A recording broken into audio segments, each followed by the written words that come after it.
Creo que ahora sí que sí. Perfecto. ¿Y me siguen escuchando ya? Estoy mirando a Susan. Ya, súper. Ya.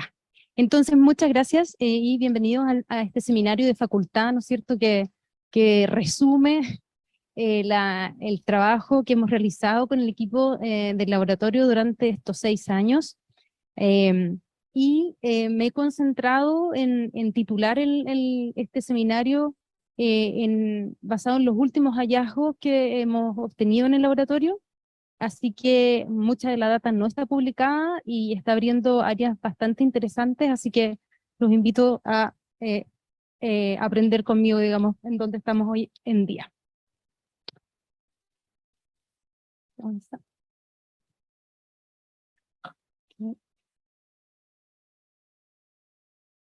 Ya. Entonces, la primera parte, vamos a partir por la investigación. El Laboratorio de Regulación Epigenética se concentra principalmente en estudiar, como lo dice el nombre, ¿no es cierto?, mecanismos epigenéticos, dentro de los cuales tenemos modificaciones que ocurren en la cromatina, modificaciones posttraduccionales en las histonas, el rol de RNAs no codificantes, ya sea largos, pequeños o los piRNAs, y también el rol de las modificaciones en DNA. Estos mecanismos epigenéticos involucran la participación de enzimas que tienen el rol de escribir estas marcas en el DNA o en las histonas, de leer estas marcas y también de borrar estas marcas.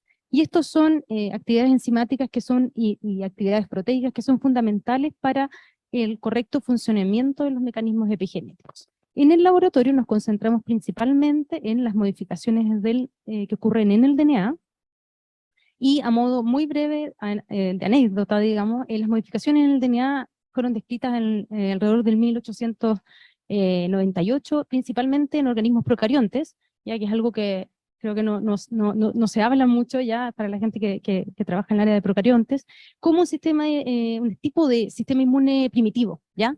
Que protegía y permitía que se reconociera el DNA propio del DNA exógeno y que permitía resguardar, ¿no es cierto?, el DNA de los procariontes de la actividad de enzimas de restricción. Ya, así que en varios organismos, como los que están presentes aquí, se han descrito distintos tipos de modificaciones que ocurren en el DNA, y estas modificaciones, particularmente las modificaciones que ocurren en los residuos de citosina, varían entre distintos organismos y dentro de las mismas especies. ¿Ya? El ejemplo más clásico del cual uno a veces escucha hablar es los cambios que experimenta la metilación del DNA en abejas, ¿ya? Cuando estas abejas han sido alimentadas con royal jelly, o cuando han sido ovejas, por ejemplo, las abejas reinas distinguiéndose de las obreras, ¿ya? Y eso se ven patrones de metilación muy contrastantes y muy diferentes. Entonces tenemos distintos niveles de metilación y de nuevo un poquito anecdótico, hoy en día, hablando un poco de lo que es la metilación en organismos procariontes, se está avanzando mucho, se han generado muchos metilomas bacterianos, ya que han conseguido aunar evidencia que demuestra el rol de la metilación en la regulación de la expresión génica, también en la regulación de la virulencia, y también de la colonización de la célula huésped, ¿ya? Así que muy importante. Y además, para los que estudian metagenómica, hoy en día también se están generando metaepigenomas, ¿ya? Para estudiar la importancia, digamos, de la conversación entre, digamos, entre los organismos y las modificaciones que ocurren en el DNA de estos organismos, y también holoepigenomas. Así que estamos avanzando a pasos agigantados en estas áreas.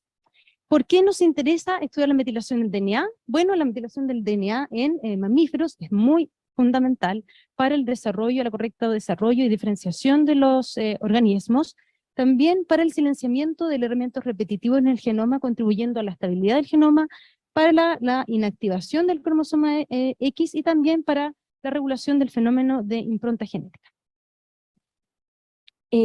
¿Cuáles son las enzimas encargadas del establecimiento y de borrar estas marcas? Las DNA metiltransferasas de novo son las que se encargan de establecer, y las de mantención de mantener los perfiles de metilación, y luego para borrar, digamos, para que estos patrones de metilación permitan la posibilidad a los organismos de que sea un cambio dinámico, existe la actividad de las enzimas TET.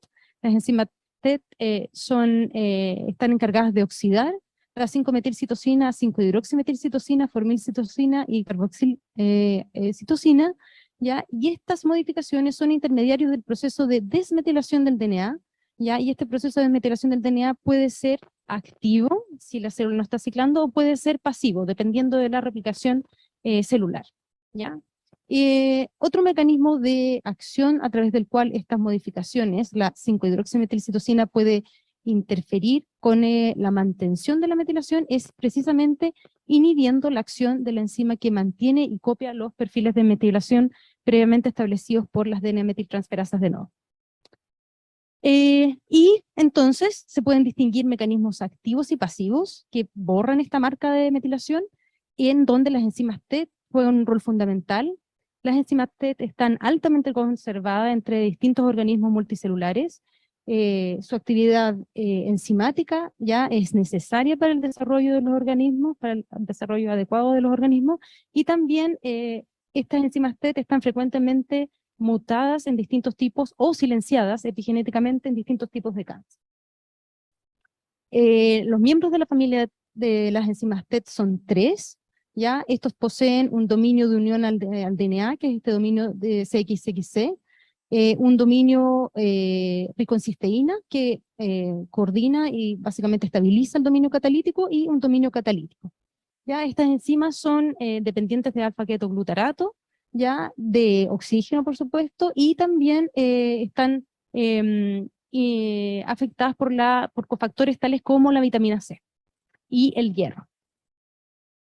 ¿Cómo actúan estas enzimas TET? ¿Cómo reconocen en el genoma, ¿no es cierto?, dónde actuar, dónde ir y inducir, ¿no es cierto?, el proceso de metilación a través de su conversación, ya su cooperación con factores de transcripción, principalmente factores de transcripción, ya que son pioneros, ya con los cuales cooperan, y una vez que llegan a sitios específicos, estas enzimas inducen la hidroximetilación y posterior desmetilación para permitir cambios en la accesibilidad a la cromatina y la unión de factores de transcripción secundarios.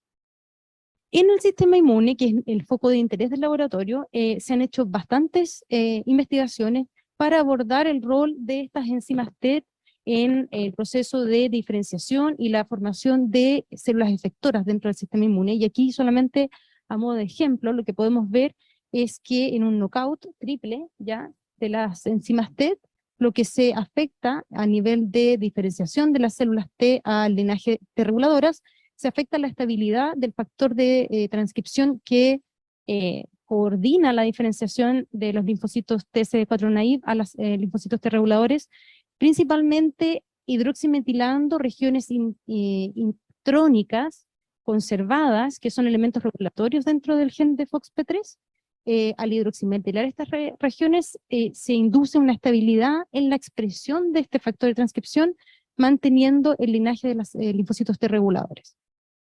También se ha visto, por ejemplo, que el knockout de TET2 ya induce una alteración, una disminución de la expresión de estas interferones, interleuquina 10 e interferón gamma, de nuevo alterando la funcionalidad del fenotipo T helper 17, ¿ya? Entonces esto es muy importante en el caso de las enfermedades autoinmunes y, por ejemplo, en el caso de la esclerosis múltiple, ¿ya?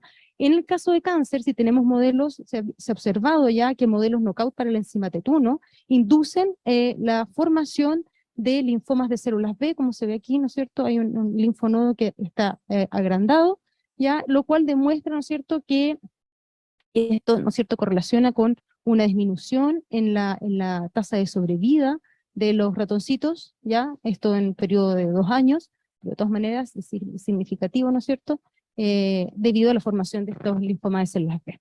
¿Ya? Entonces, miembros de las enzimas T ya juegan un rol muy importante en la regulación de la función inmune, y también se ha demostrado entonces que funcionan como supresores tumorales de la malignidad hematopoyética y también de la transformación y formación de linfomas de células T. Entonces, en particular, en el mismo sistema inmune, lo que se ha observado es que los niveles de la enzima TET1, ¿ya?, son particularmente elevados en el compartimento de los linfocitos TCD4 naive, que son los precursores que, ¿no es cierto?, en respuesta a una serie de estímulos ambientales y citoquinas, pueden diferenciarse a distintos fenotipos efectores. Y esto, a mí, ¿no es cierto?, antes de venirme acá me llamó mucho la atención, por lo tanto lo primero que hicimos fue evaluar los niveles de 5-hidroximetilcitosina en distintas poblaciones de linfocitos T que no estuvieran ciclando, ¿no es cierto?, por el rol que tiene la división celular sobre la mantención de esta marca. Y para nuestra sorpresa encontramos niveles de 5-hidroximetilcitosina comparables, elevados y comparables a los niveles que se encuentran en células madre, que es donde fueron originalmente descritos y bien caracterizados. Entonces, con esto nos propusimos tres preguntas principalmente para partir, ¿no es cierto? ¿Qué regiones del genoma son blancos de hidroximetilación? ¿Cómo la presencia de hidroximetilación correlaciona con expresión génica? Y la tercera pregunta, ¿cómo la presencia de hidroximetilación correlaciona con la presencia de otras marcas en la cromatina? Entonces, ¿cómo conversan marcas que ocurren en el DNA con marcas que ocurren en la cromatina, marcas de histona? Y para hacer una historia larga, corta, ya encontramos que 5-hidroximetilcitosina se enriquece principalmente en los cuerpos de los genes, de un grupo específico de genes, no tanto en regiones intergénicas. Aquí tenemos 3 ejemplos claros de cómo se ve el perfil de distribución de 5-hidroximetilcitosina a lo largo del cuerpo del gen. Ya, estos son perfiles generados a través de en Whole Genome Bisulfite Sequencing.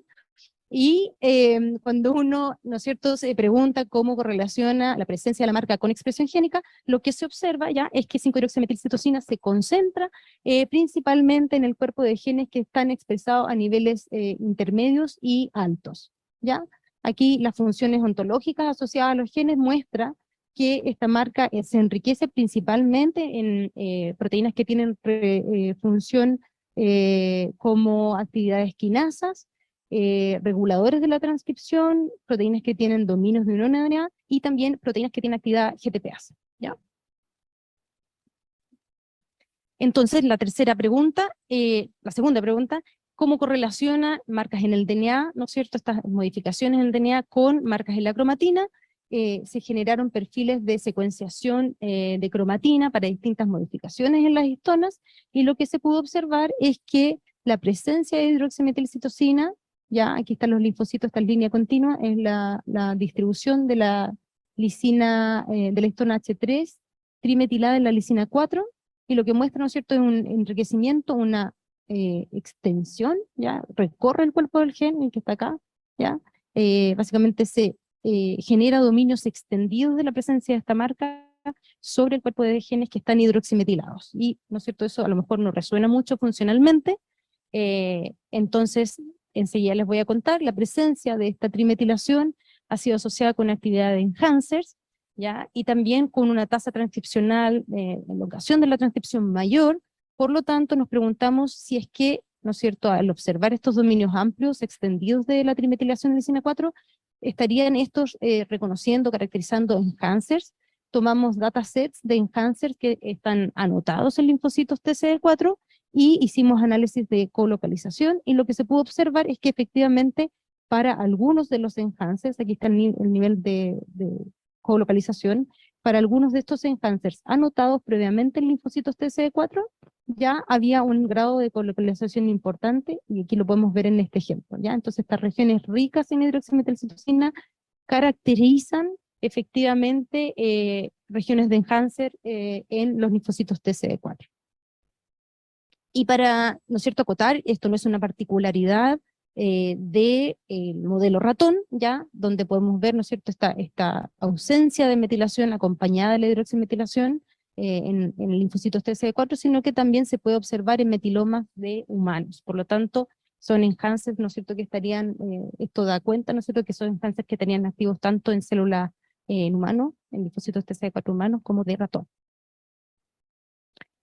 Entonces, lo siguiente, ¿no es cierto?, para tratar de seguir comprendiendo cuál realmente es el efecto funcional de la presencia de 5-hidroximetilcitosina, se había publicado que estos dominios extendidos de trimetilación de la lisina 4 ya estaban asociados con la elongación transcripcional y también con actividad de enhancer, y también se había publicado que los dominios extendidos de trimetilación de lisina 4 tenían que ver con el concepto de consistencia transcripcional, que lo que quiere decir, ¿no es cierto?, que a nivel de célula única, los niveles de expresión, ¿no? los niveles de expresión, no se ve nada, ya. Los niveles de expresión de un determinado gen son comparables entre células únicas, entre células individuales, a diferencia de un fenómeno de consistencia, de no consistencia transcripcional, donde básicamente tendríamos algunas células que expresan niveles muy altos de ese gen y otras células que no expresan niveles muy altos de ese particular gen.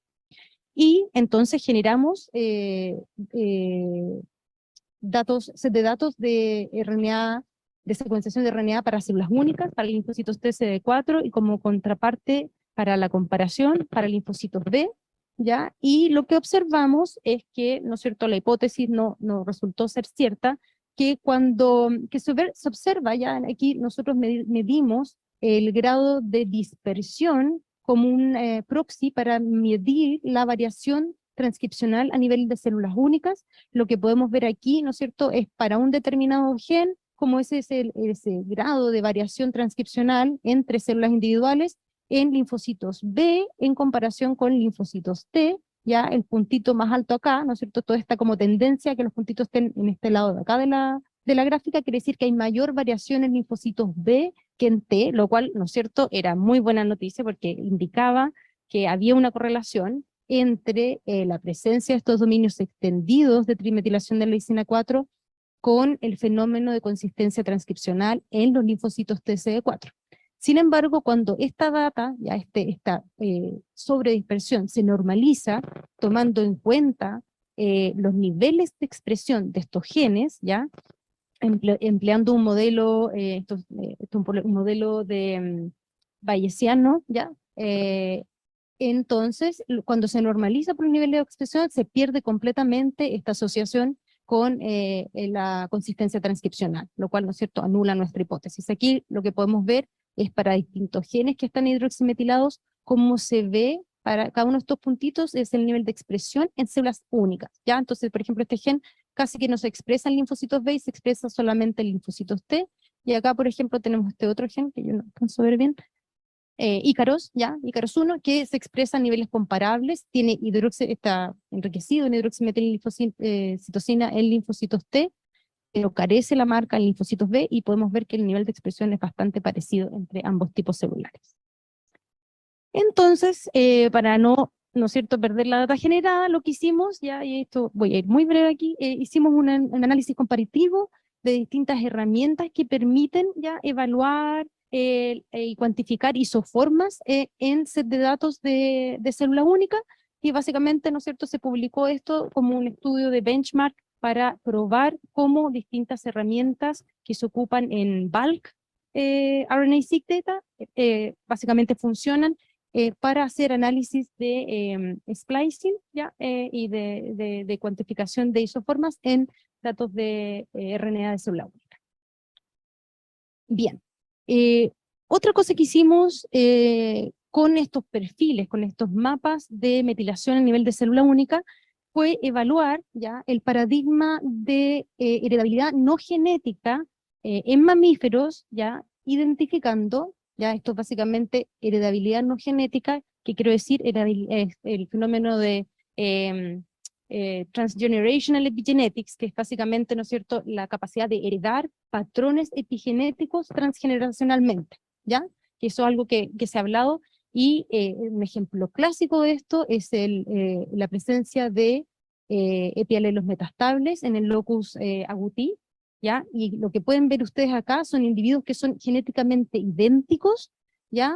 Pero fenotípicamente muy distintos. Esta diferencia radica en la presencia de una inserción de un elemento repetitivo, ¿ya? En la región, cerca de la región promotora del gen que regula el color de la piel, del pelaje de los ratoncitos, ¿ya? Y este elemento repetitivo en distintos individuos, ¿ya? Experimenta niveles de metilación variables. Y como consecuencia, ¿no es cierto?, podemos ver que estos ratoncitos no solamente tienen un color, ¿no es cierto?, de su pelaje distinto, sino que además tienen distintos niveles de obesidad, ¿ya? Entonces, esto es lo que se conoce como los epialelos metaestables, o sea, alelos que pueden variar ya en sus niveles de metilación entre individuos que son idénticos ya y que pueden, ¿no es cierto?, generar variaciones fenotípicas y, por ejemplo, si consideramos la dieta como un factor muy importante en la regulación de los niveles de metilación, que eso es un hecho, ¿no es cierto? Por eso nos dan ácido fólico cuando estamos embarazadas, ¿ya? Esto puede impactar directamente en los niveles de metilación de los individuos, ¿ya? Y eso es lo que se ha dicho ya, que estos EPLL metastables son muy importantes como biosensores de influencias medioambientales. Entonces, tomamos estos perfiles, estos mapas de metilación, y lo que hicimos fue identificar a nivel de genoma completo otras regiones, otros elementos de esta misma naturaleza, que son elementos repetitivos de la clase IAP, ¿ya? Identificamos todos los elementos en el genoma, tomando los mapas de metilación de linfocitos B y de linfocitos T, ¿ya? Entonces hicimos una búsqueda de elementos IAP que presentaran una metilación variable, ¿ya? Tanto en regiones 5' del elemento IAP como en las regiones 3', y aquí ustedes pueden ver como metilación, patrón de metilación como Ragged, que es muy variable entre distintas muestras, y este patrón de metilación que es más estable, ¿ya? Y eso lo hicimos para comparar la metilación de estos elementos IAP entre distintos individuos, para distintos tejidos del mismo individuo, que es lo que se observa acá, ¿ya? Entonces, distintos individuos muestran distinto nivel de metilación entre ellos en el mismo IAP, por ejemplo, un IAP seleccionado, pero en los distintos tejidos de un mismo individuo, la metilación es muy parecida, ¿ya? Aquí podemos comparar el nivel de metilación entre individuos, ¿ya? Entonces aquí tenemos distintos individuos, no se ve nada, pero aquí créanme que hay distintos individuos, distintos tipos de IAPs localizados a lo largo del genoma, y el nivel de metilación.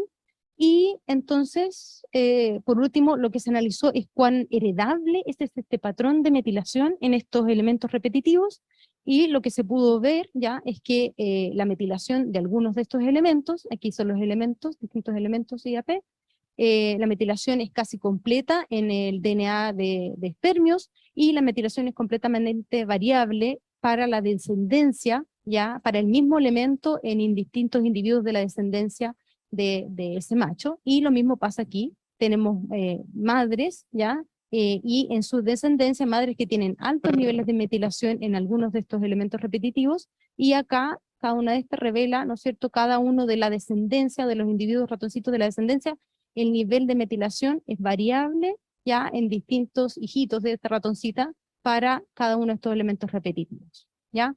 En muy, muy pocos casos observamos que el nivel de metilación correlacionaba, o sea, a mayor metilación, no lo ven ustedes, porque a mayor metilación había menor expresión, ¿ya? Aquí estamos graficando expresión del gen que está arriba abajo y muy proximal al este elemento repetitivo, ¿no es cierto? El nivel de metilación, el nivel de expresión va disminuyendo en la medida que va aumentando el nivel de metilación, ¿ya? Pero estos fueron casos muy, muy acotados. Y entonces, lo que concluimos en este estudio fue que esta metilación variable de los elementos IAP, ya entre individuos, es reprogramada ya en el desarrollo, y en realidad el paradigma, ¿no es cierto?, de la heredabilidad transgeneracional es más bien una excepción que la regla, ¿ya?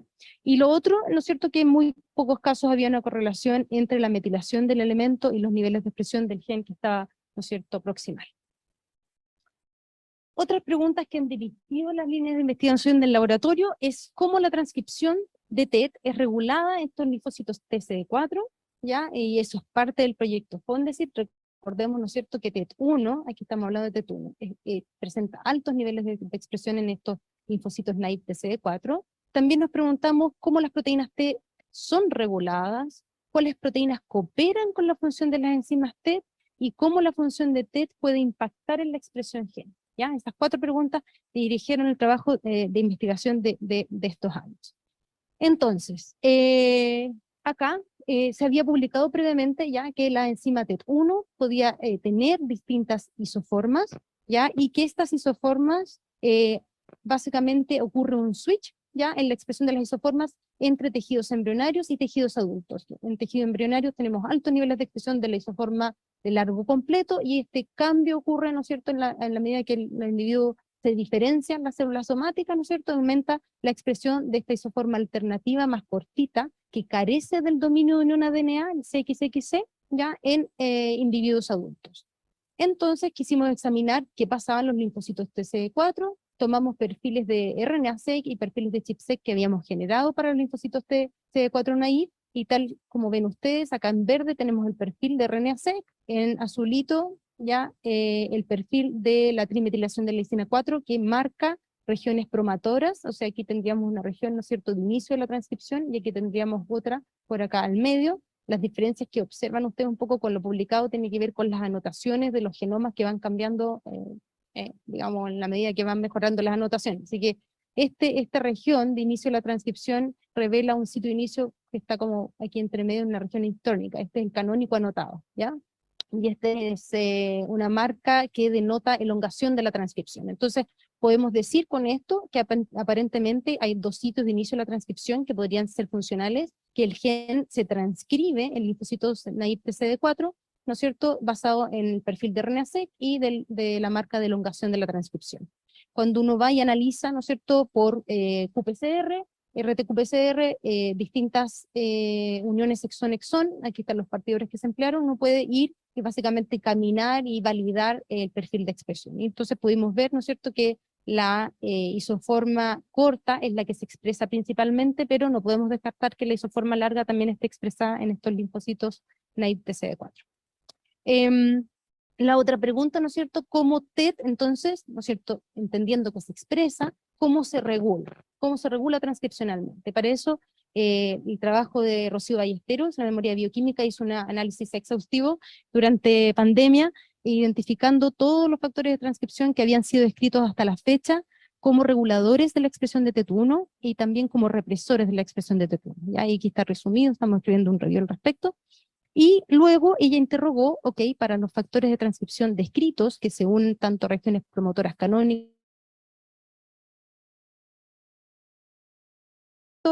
con la expresión de estos factores de transcripción en los linfocitos naive TCD4, y aquí lo que podemos ver es cuáles de estos factores de transcripción identificados se expresan en linfocitos naive, ya el efecto que está publicado en la literatura, ya, y que potencialmente podría ser el efecto, y también ella, tomando bases de datos de proteómica, empleando Scilab, vio cuáles de estos factores de transcripción que se expresan a nivel de RNA se expresan a nivel de proteína.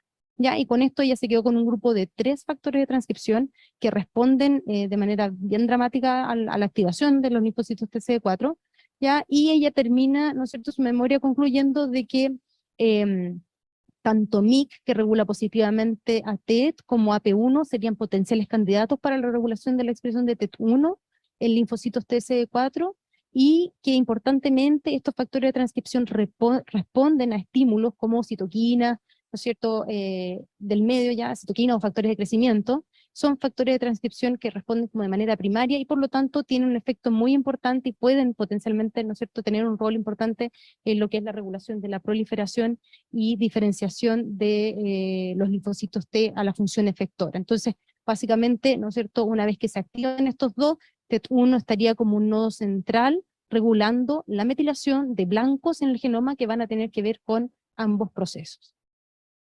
Bien. Lo otro que hicimos, lo otro que interesante que ella encontró es que en varios casos se forman loops de retroalimentación positiva entre TET1 y los factores de transcripción que regulan a TET1, ¿ya? Y ese es el caso para no TET1, para los factores HIF, ¿ya? Factores que son estimulados por hipoxia, y también para miembros de la familia de los Forehead Box Transcription Factors, ¿ya? Que son muy importantes en fenómenos que regulan metabolismo. Y también encontró, ¿no es cierto?, que TET es muy importante y su participación en cáncer mucho tiene que ver con la regulación de TET por estos factores de transcripción, por ejemplo, en la leucemia linfoblástica aguda de linfocitos T, ¿no es cierto?, MYC promueve la sobreexpresión de TET y esto contribuye al desarrollo de cáncer. En el caso de modelos de cáncer de pulmón, CBP-alfa se ha visto que regula positivamente la expresión de TET1, contribuyendo a la expresión de genes supresores de tumores, así que probablemente lo que sucede es que mantiene desmetilados los promotores de genes supresores de tumores. En modelos de cáncer cervical, SNAIL reprime la expresión de TET1, ya, lo cual aumenta el potencial de invasión, ya, y conlleva una peor prognosis.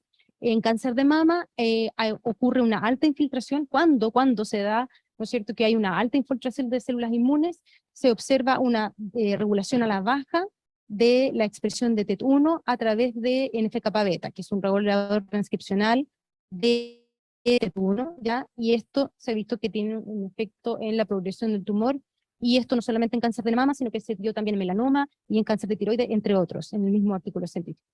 Y finalmente, ¿no es cierto?, el rol de la hipoxia, ¿no es cierto?, induciendo los factores HIP que promueven la expresión de TET1, lo cual puede regular positivamente la expresión de adipoquinas proinflamatorias, y esto se vio en un modelo de células inducidas a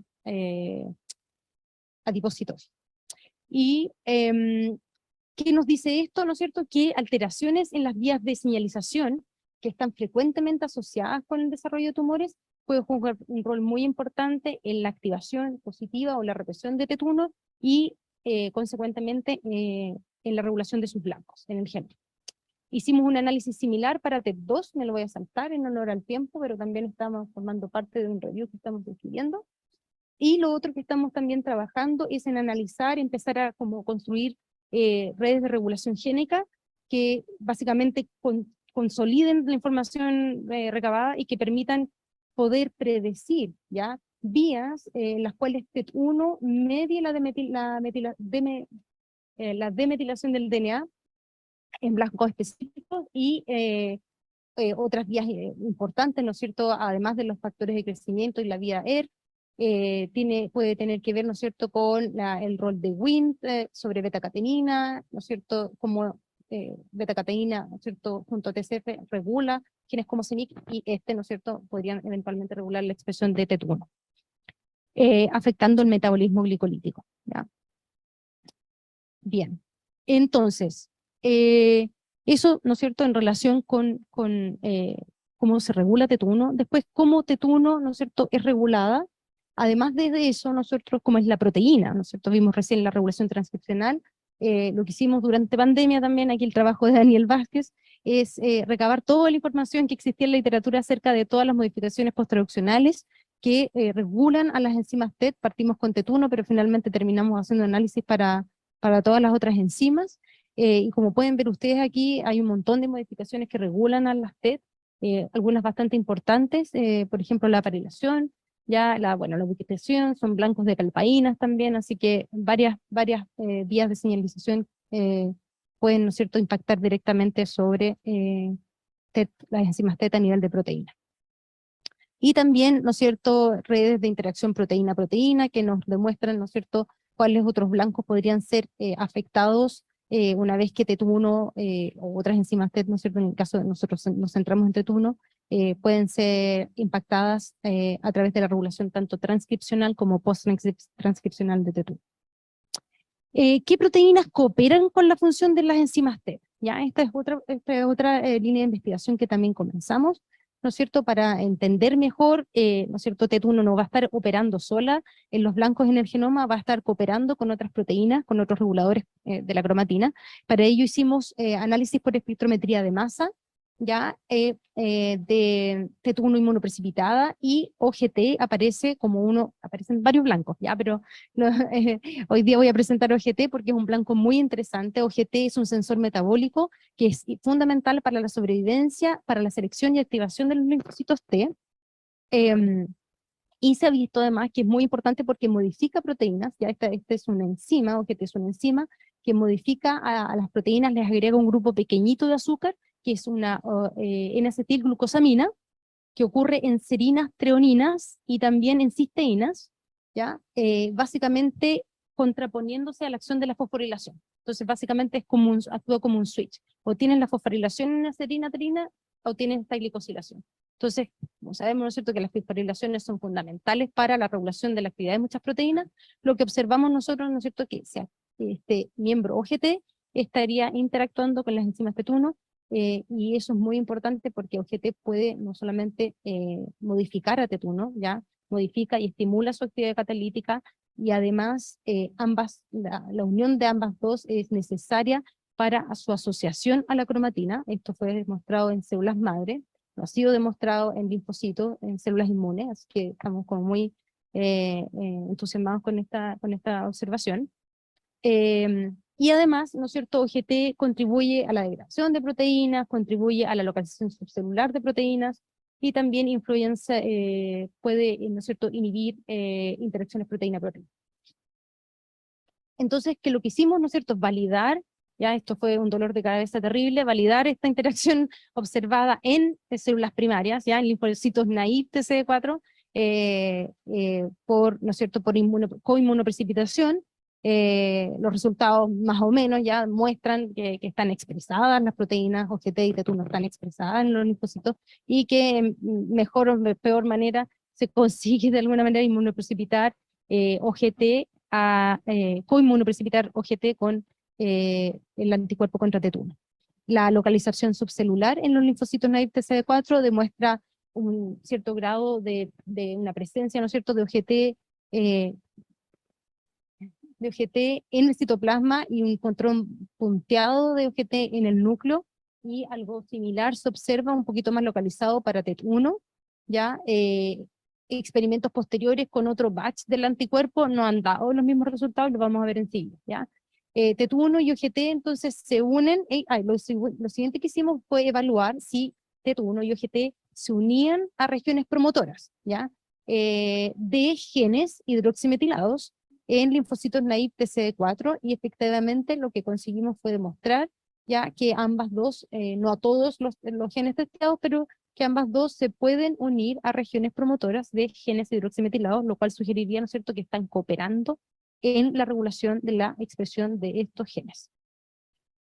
El modelo de trabajo del estudiante de doctorado Daniel Vázquez, ¿no es cierto?, básicamente se centra principalmente en investigar esta cooperación entre TET1 y OGT, ¿ya? Y lo que se propone, ¿no es cierto?, es que algo muy parecido a lo que se ha publicado en Células Madre, que TET1 y OGT, ¿no es cierto?, son reclutados a ciertos locos genómicos. De hecho, TET1 es necesaria para que OGT llegue a ciertos locos genómicos. OGT modula la actividad de TET1, promoviendo, ¿no es cierto?, la actividad catalítica, la hidroximetilación, y OGT además también modifica y activa COMPAS, ya que es la encargada de establecer un complejo encargado de establecer la trimetilación de la lisina 4, que es una marca que nosotros vemos que se, ¿no es cierto?, se extiende a lo largo de los cuerpos de los genes hidroximetilados, contribuyendo al fenómeno de elongación transcripcional, ¿ya? Así que ese es el modelo de trabajo. Y entonces para ello, ¿no es cierto?, hay que ver que, eh, como, ¿no es cierto?, en linfocitos naive TCD4 era un poco un dolor de cabeza, lo que hicimos fue movernos a una línea celular humana, ya, de linfocitos T.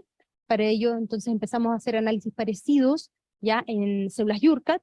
Aquí podemos ver la distribución con un anticuerpo contra el amino y otra contra el carboxilo de TET1, que es la diferencia entre las isoformas, ¿ya?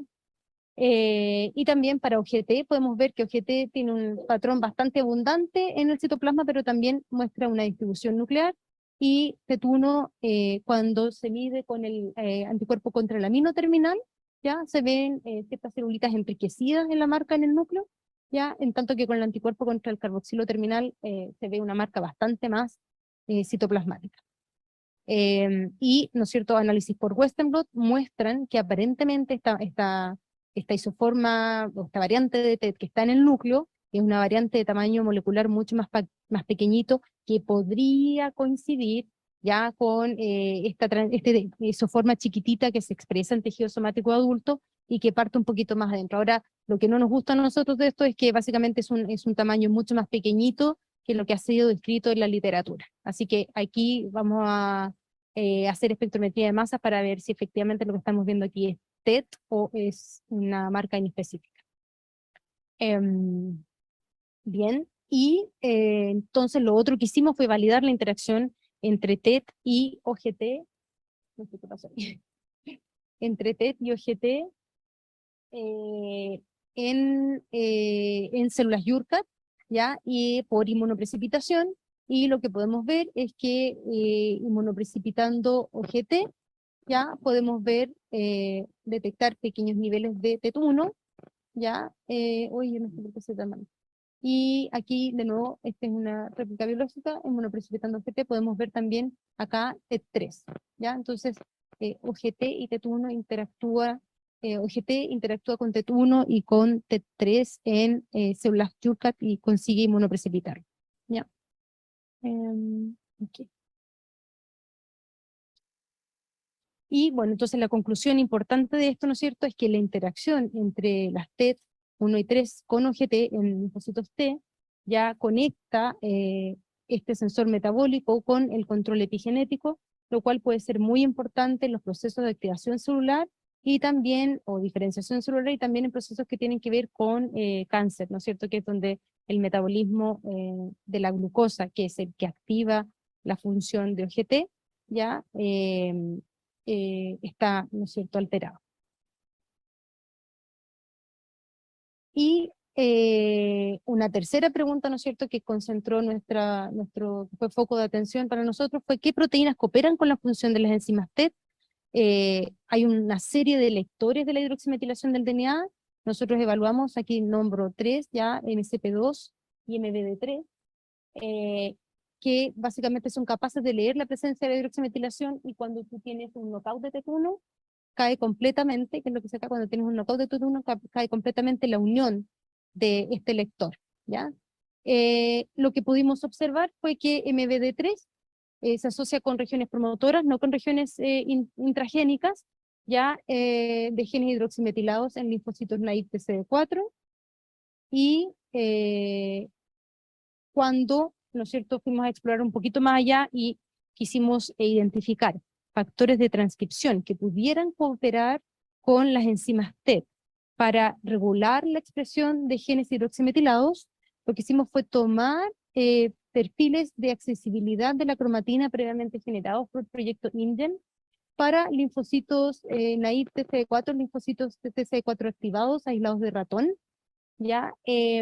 Con el fin de hacer un análisis de footprint que permitiera inferir la unión de factores de transcripción en las regiones promotoras de los genes hidroximetilados.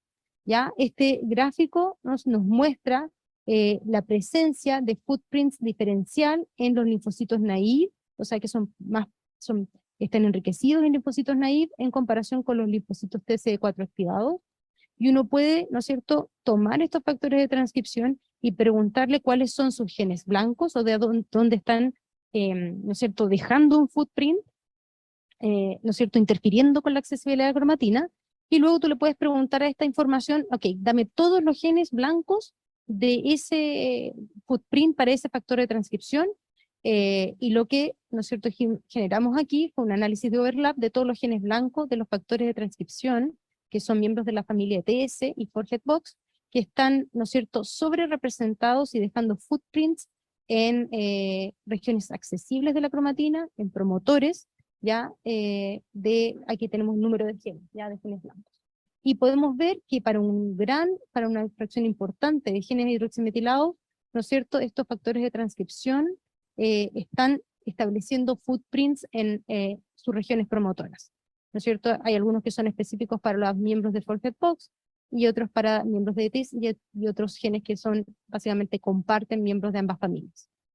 Entonces lo que quisimos hacer fue identificar reguladores maestros, ¿ya? Entonces en comparación con Alejandra Medina de la Universidad Autónoma de México y con Alberto Martín de la Universidad Mayor, lo que hicimos fue establecer un pipeline que nos permitiera identificar reguladores maestros de los genes hidroximetilados, reguladores maestros tomando la información de accesibilidad de la cromatina, la información de los footprints de factores de transcripción y la información de expresión, ¿no es cierto? Queremos cortar y solamente quedarnos con los factores de transcripción que estuvieran expresados. ¿Ya? Y aquí básicamente está el pipeline que establecimos, es largo de explicar, así que no me voy a detener en ello, pero finalmente, ¿no es cierto?, conseguimos llegar a la red de factores de transcripción que funcionarían como reguladores maestros de los genes hidroximetilados, ¿ya? Y aquí aquellos que están expresados y que podrían, ¿no es cierto?, estos son genes candidatos, son factores de transcripción candidatos que podrían estar cooperando con TET1 en la regulación de los genes hidroximetilados, ¿ya? Algunos de ellos ya se han descrito que interactúan con TET1, tales como YY1, FOXO3, y que interactúan con TET1 promoviendo el establecimiento de patrones de expresión génica en tipos celulares específicos. Así que estos son nuestros candidatos para explorar su interacción con TET1 en nuestro modelo celular. Y para finalizar, algo importante que hicimos fue investigar cuáles de estos factores de transcripción que muestran footprints en linfocitos naive CD4 son blancos de OGT, ¿ya? Entonces se sabe que OGT actúa sobre varias proteínas, y entre estas proteínas pueden ser blancos los factores de transcripción modulando el chatting del núcleo citoplasma, ¿ya? Entonces lo que hicimos fue buscar, hay una base de datos experimental que básicamente te entrega todos los proteínas que son blancos experimentales probados de OGT. De ahí obtuvimos solamente cuáles de los factores de transcripción con footprint básicamente son blancos de OGT, y aquí podemos ver, ya es una fracción importante. Y luego lo que hicimos fue, ¿no es cierto?, cruzar esta información para ver, ¿no es cierto?, cuántos de los factores de transcripción que hacen footprints en los genes hidroximetilados son blancos de OGT.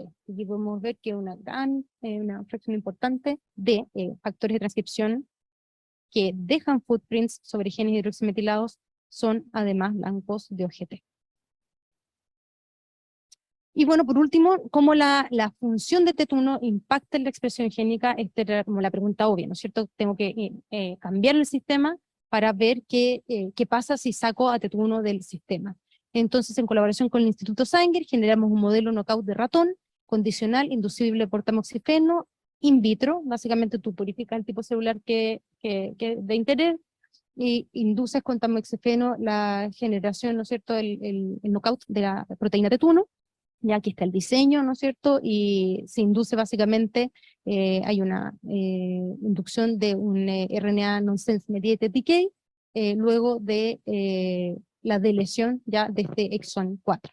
Se pierde el marco de lectura y entonces se genera RNA nonsense mediated decay. Y esto fue un trabajo muy arduo, mucho esfuerzo. Comprobamos ya que el genotipo del ratón efectivamente era el genotipo, ¿no es cierto?, originalmente planificado. Luego, a través de análisis de expresión génica, lo que hicimos fue evaluar cambios en la expresión génica en presencia de tamoxifeno, en la línea de control y en el knockout, ¿ya? Y podemos ver aquí que hay cambios, hay una reducción en los niveles de el mensajero para distintas regiones del RNA testeada. La isoforma cortita es la que muestra la mayor diferencia, y aquí están las diferencias entre la inducción del knockout y, digamos, el modelo control, la línea de control, siempre ambos casos tratados con tamoxifeno. La reducción no es total, no era lo esperado, no era lo ideal, ya, en tanto que los niveles de esto como control, los niveles de TET2 y TET3 no cambian en este modelo. Y cuando íbamos a ver los niveles de proteína, nos encontramos aquí son los niveles de TET1 en las 3 líneas control, ya los niveles basales, y cuando íbamos a ver los niveles de proteína en la inducción del knockout nos encontramos con esta sorpresa. Ya probamos distintos batches de tamoxifeno, distintos esquemas de tratamiento, llegamos hasta como el tratamiento más largo, que es 5 días. Ya esto fue un trabajo súper arduo que hizo Victoria Ortega, así que mis agradecimientos a ella. Distintos tiempos, distintos batches, distintos todo, ¿ya? Y lo que veíamos siempre esto, que la proteína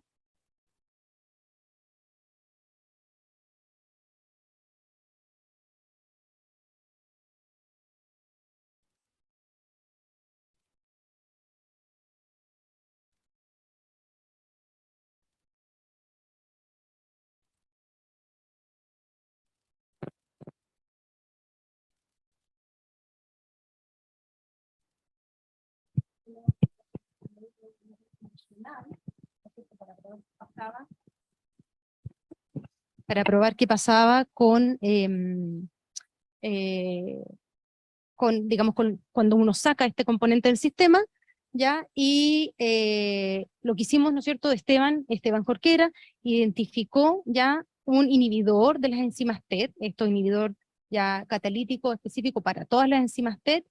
Adquirimos este inhibidor, ¿no es cierto?, para ver qué pasa si inhibimos la función catalítica de las TET, es Bobcat 339, ensayos de viabilidad muestran de que la viabilidad celular se mantiene bien, que hay una reducción ya con 0, 10, 25 micromolar, hay una reducción en los niveles de 5-hidroximetilcitosina, este es el control, esta es la cuantificación. Sin embargo, nos caímos un poco porque aparece esta publicación en el Medical Chemistry Letters, que dice que esta inhibición, digamos, es producto de un contaminante en la muestra. Así que ahí se nos cayó un poco esa línea de trabajo. Bien, y otras publicaciones que quisiera destacar, ya el trabajo con mi primer estudiante de doctorado, donde estuvimos viendo ediciones en RNAs no codificantes largos, mediados por la enzima ADAR en líneas de cáncer de mama. También un trabajo reciente que que ya se subió a bioRxiv, que hemos estado desarrollando por mucho tiempo, para modelar ya la sensibilidad de los factores de transcripción a distintos niveles de metilación, hidroximetilación y distintas marcas, ¿ya? Y también el trabajo con María Estela, una colaboración muy fructífera con un estudiante maravilloso, así que Carlos Rivera. Y bueno, otros artículos que han salido también de otras cooperaciones. Por último, quiero cerrar la parte científica hablando de un proyecto que estamos comenzando con una serie de colaboradores en Reino Unido, Colombia, Brasil, Perú, Argentina, Uruguay y México. Es el proyecto Jaguar, que busca mapear la diversidad de células inmunes en América Latina. Ya la idea aquí es generar e integrar información genómica, transcriptómica y epigenómica, ya para buscar cómo la variación genética impacta en la diversidad de células inmunes y en la regulación de las células inmunes, ¿ya? A nivel de célula única, esto es parte y es una contribución para aumentar la representatividad de los datos latinoamericanos en las bases de datos del Human Cell Atlas, que básicamente está enriquecido en casi datos europeos, ¿ya? Y es un proyecto financiado por la Fundación Chan Zuckerberg, en donde tengo aquí la cooperación de la doctora Carolina Álvarez y también de Victoria Ortega. Las actividades académicas, voy a ir bien rapidito. Coordino un curso, que es el curso de biología celular, y estoy como invitada ya en varios otros cursos de pregrado, y también coordino junto con María Paz Marzolo y con Pablo González y Beatriz Díez, el curso de biología celular y molecular del doctorado, y también ahí estoy invitada a otros, digamos, clases en otros cursos del doctorado. Y también, no está aquí, he participado también en el curso del PEM de Pedagogía en Educación Media, ya, así que eso ha sido también una bonita experiencia. En curso de genética molecular, biología molecular de las células, así que ahí tengo la posibilidad de enseñar un poquito de epigenética a los alumnos. Alumnos, ¿no es cierto?, graduados, estas dos alumnas de PEM, Javiera Villegas y Valentina Zelaya, muy buenas alumnas, muy bonita experiencia, y las alumnas de Bioquímica y de Biología, Macarena Hernández, Daniela Villalobos, Javiera Reynoso y Rocío Ballesteros, que también, súper buenos recursos humanos, súper buenas alumnas que se graduaron en el laboratorio. Varios estudiantes, ¿no es cierto?, para varios otros cursos, varios estudiantes haciendo Bio 310 conmigo, así que harto interés en el área. En cuanto a la formación de estudiantes de doctorado, mencioné, ¿no es cierto?, a Pamela Rojas, que se tituló el año 2020, cotutoría con María Estela de Carlos Rivera, casi no se ve ahí. Tengo 12 estudiantes ya actualmente, Esteban Jorquera y Daniel Vázquez haciendo sus tesis de doctorado, y también participación en varios comités de tesis en la facultad y en la universidad, en otras universidades privadas, ¿ya? Colaboraciones a nivel de facultad, bueno, una colaboración que dio sus frutos con María Estela, con Vero también, no sé si está por aquí, con María Isabel tenemos ganas y aplicamos un proyecto anillo, ojalá que nos vaya bien.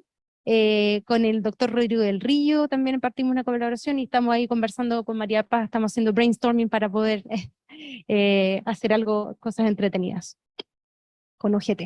Colaboraciones fuera de la Facultad de Ciencias, bueno, con David Adams en el Sanger, que nos ayudó con la construcción del modelo knockout condicional, con Alejandra Medina en México, en la Universidad Autónoma de México, con Goya en el Sanger también, con Cheryl Tapia en la Universidad San Sebastián, Bradford, Kerr, y con Catalina Vallejo en la Universidad de Edimburgo para lo que es el análisis de los datos de single cell, para toda la parte estadística, que eso es cosa seria.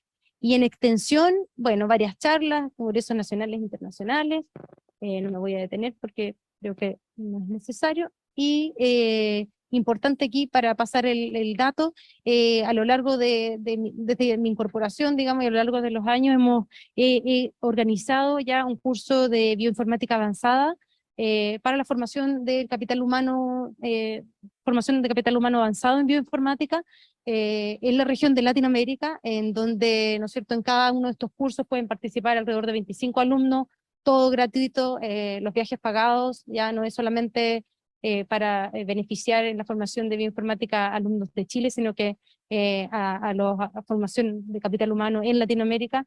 Yo estoy súper contenta con esta iniciativa. Sanger y el Welcome Genome Campus y el programa de cursos avanzados del Welcome Sanger Institute nos ha apoyado financiando, ¿ya? Y hemos realizado 3 cursos, el último fue virtual, producto de pandemia, y para los que estén interesados vamos a hacer un nuevo curso este año, así que el deadline de postulación es el 27 de octubre, así que por favor chequen la información y postulen quienes están interesados. Lo importante es que es un curso de posgrado, ya, o sea, es para estudiantes de doctorado y postdoctorados, ¿ya?